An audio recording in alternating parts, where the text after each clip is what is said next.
하늘에 계신 우리 아버지여, 이름이 거룩히 여김을 받으시오며 나라가 임하시오며 뜻이 하늘에서 이루어진 것 같이 땅에서도 이루어지이다.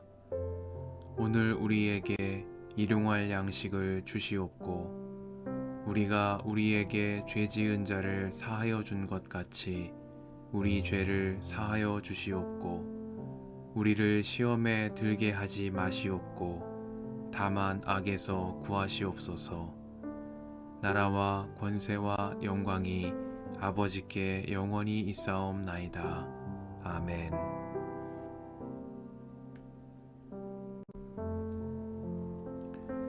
벨사살 왕이 귀한 손님 1000명을 불러서 큰 잔치를 베풀고 그 1000명과 더불어 술을 마셨다. 벨사살 왕은 술을 마시면서 명령을 내려서 그의 아버지 느부갓네살 왕이 예루살렘 성전에서 가져온 금그릇과 은그릇들을 가져오게 하였다. 왕과 귀한 손님과 왕비들과 후궁들이 모두 그것으로 술을 마시게 할 참이었다. 그래서 예루살렘에 있는 하나님의 집 성전에서 가져온 금그릇들을 꺼내서 왕과 귀한 손님과 왕비들과 후궁들이 그것으로 술을 마셨다.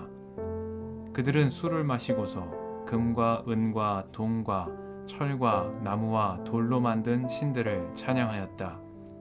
그런데 바로 그때 갑자기 사람의 손이 나타나더니 촛대 앞에 있는 왕궁 석고 벽 위에다가 글을 쓰기 시작하였다.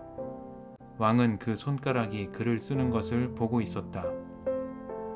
그러다가 왕의 얼굴빛이 창백해지더니 공포에 사로잡혀서 넓적다리에 힘을 잃고 무릎을 서로 부딪히며 떨었다. 왕은 큰 소리로 외쳐서 주술가들과 점성술사들과 점성가들을 불러오게 하였다. 그들이 들어왔을 때에 그는 바빌론의 지혜자들에게 말하였다.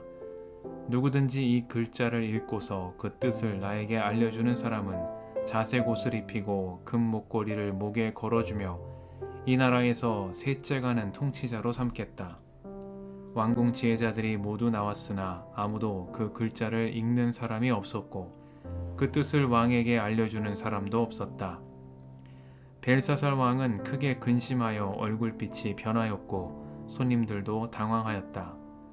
왕과 귀한 손님들의 고함 소리를 듣고서 왕의 어머니가 연회장으로 들어왔다. 왕의 어머니가 왕에게 말하였다. 임금님의 만수무강을 빕니다. 임금님은 너무 번민하지 마시고 얼굴에서 근심을 떨쳐버리시기 바랍니다. 임금님의 나라에 거룩한 신들의 영을 받은 한 사람이 있습니다. 그는 임금님의 아버지 때에 명철과 총명과 신들의 지혜와 같은 지혜를 가진 사람으로 알려진 인물입니다. 임금님의 아버지 느부갓네살 왕께서는 그 사람을 마술사들과 주술사들과 점성술가들과 점성가들의 우두머리로 세우셨습니다. 그의 이름은 다니엘입니다. 그에게는 탁월한 정신과 지식과 꿈을 해몽하는 총명이 있어서 수수께끼도 풀었고 어려운 문제도 해결했습니다. 느부갓네살 왕은 그의 이름을 벨드사살이라고 부르셨습니다. 이제 다니엘을 불러보십시오. 그러면 그가 그 글자를 풀어서 임금님께 알려드릴 것입니다. 다니엘이 왕 앞에 나아오니 왕이 다니엘에게 물었다. 그대가 바로 나의 부왕께서 유다에서 데려온 유다 포로 가운데 하나인 그 다니엘이란 사람이요. 나는 그대의 이야기를 들었소.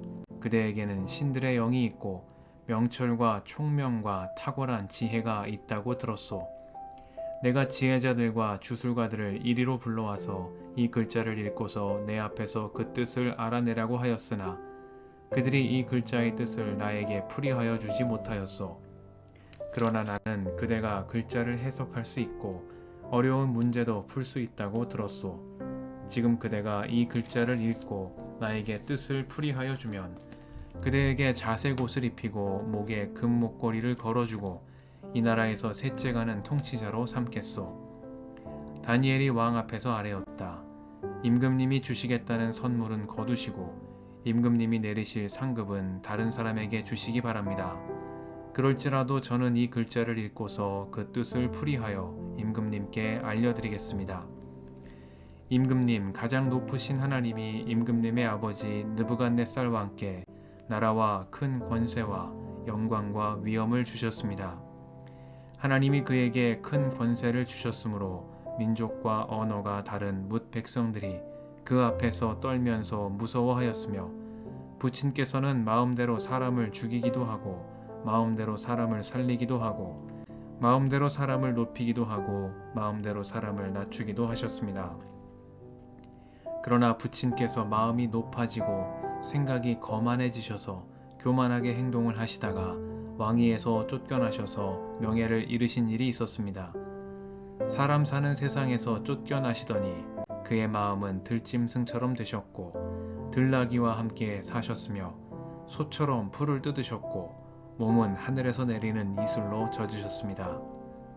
그때야 비로소 부친께서는 가장 높으신 하나님이 인간의 나라를 다스리시고 하나님의 뜻에 맞는 사람을 그 자리에 세우시는 줄을 깨닫게 되셨습니다.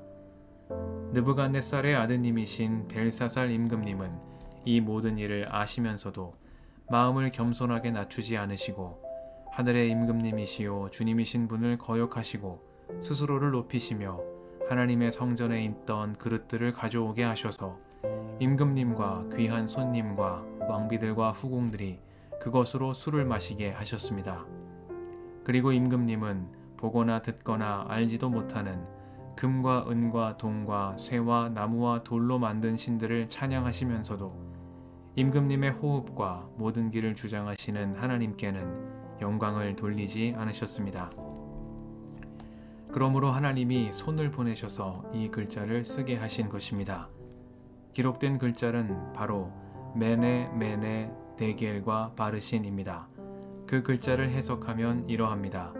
메네는 하나님이 이미 임금님의 나라의 시대를 계산하셔서 그것이 끝나게 하셨다는 것이고, 데겔은 임금님이 저울에 달리셨는데 무게가 부족함이 드러났다는 것이고, 바르신은 임금님의 왕국이 둘로 나뉘어서 메데와 페르시아 사람에게 넘어갔다는 뜻입니다. 벨사살이 곧 명령을 내려서 다니엘에게 자색 옷을 입히고 그의 목에 금목걸이를 걸어주었으며 그를 그 나라에서 셋째가는 통치자로 삼았다. 바로 그날 밤에 바빌로니아의 벨사살 왕은 살해되었고 메데 사람 다리우스가 그 나라를 차지하였다. 다리우스의 나이는 62살이었다.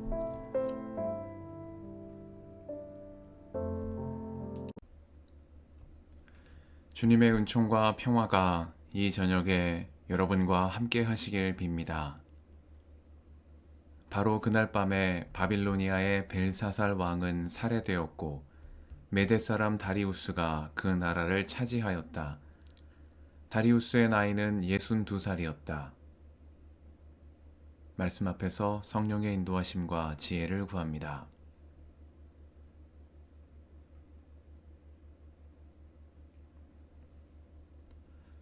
다니엘서 5장은 바빌로니아 제국의 몰락과 페르시아의 부상을 다룹니다. 느부갓네살 임금의 뒤를 이어 바빌로니아의 임금이 된 벨사살은 정신을 되찾고 교만을 회개한 선왕의 길을 가지 않았습니다. 벨사살 임금은 귀족 1000명을 불러 호화로운 연회를 열었고 느부갓네살이 예루살렘 성전에서 가져온 제2기구들을 가져오게 하여 그것으로 술을 마시며 신성 모독을 자행했으며 연회에 모인 이들과 함께 우상을 숭배했습니다. 다니엘서는 이때 갑자기 사람의 손이 나타나 벽 위에다 글을 쓰기 시작했다고 말합니다. 벨사살을 비롯한 연회에 참석한 귀족들은 크게 두려워하였고 다니엘이 다시 소환되었습니다. 다니엘은 벨사살 앞에서 선왕 느부갓네살이 교만함으로 낮아졌다가 회개한 일을 언급하며 벨사살이 이 모든 일을 알고 있으면서도 마음을 겸손하게 낮추지 않고 스스로를 높임으로 주님을 거역했기에 주님께서 그의 시대를 끝나게 하셨다는 뜻을 전했습니다. 그리고 다니엘서는 바로 그날 밤 바빌로니아의 벨사살 임금이 살해되고 메데 사람 다리우스에 의해 새로운 시대가 열리게 되었다고 전하고 있습니다. 기원전 539년 바빌로니아 제국이 멸망하고 고레스 임금이 통치하는 새로운 제국 페르시아의 시대가 열렸다는 역사적 사건에 대한 기록입니다. 벨사살 임금은 교만으로 인한 실패를 딛고 일어선 그의 아버지 느부갓네살의 삶으로부터 교훈을 얻지 못했습니다. 다니엘서는 그가 이 모든 일을 알고 있으면서도 마음을 겸손하게 낮추지 않았다 말합니다. 하나님은 그런 벨사살에게서 영광을 거두시고 페르시아의 고레스를 세우셔서 바빌로니아의 포로된 백성을 해방시키게 하셨습니다. 교만은 패망의 선봉이요 겸손은 영광에 이르게 한다는 잠언의 교훈을 다시금 새기게 되는 말씀입니다. 삶의 실패로부터 교훈을 얻고 주님 앞에서 언제나 겸손함으로 주님의 영광에 이르는 삶이 되게 해주시기를 간구드립니다. 함께 기도하시겠습니다.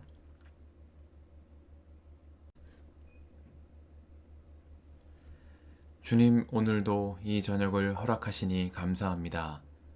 실패로부터 교훈을 얻고 주님 앞에서 언제나 겸손함으로 주님의 영광에 이르는 삶이 되게 하옵소서. 우리의 길과 진리와 생명이신 예수님의 이름으로 기도드립니다. 아멘.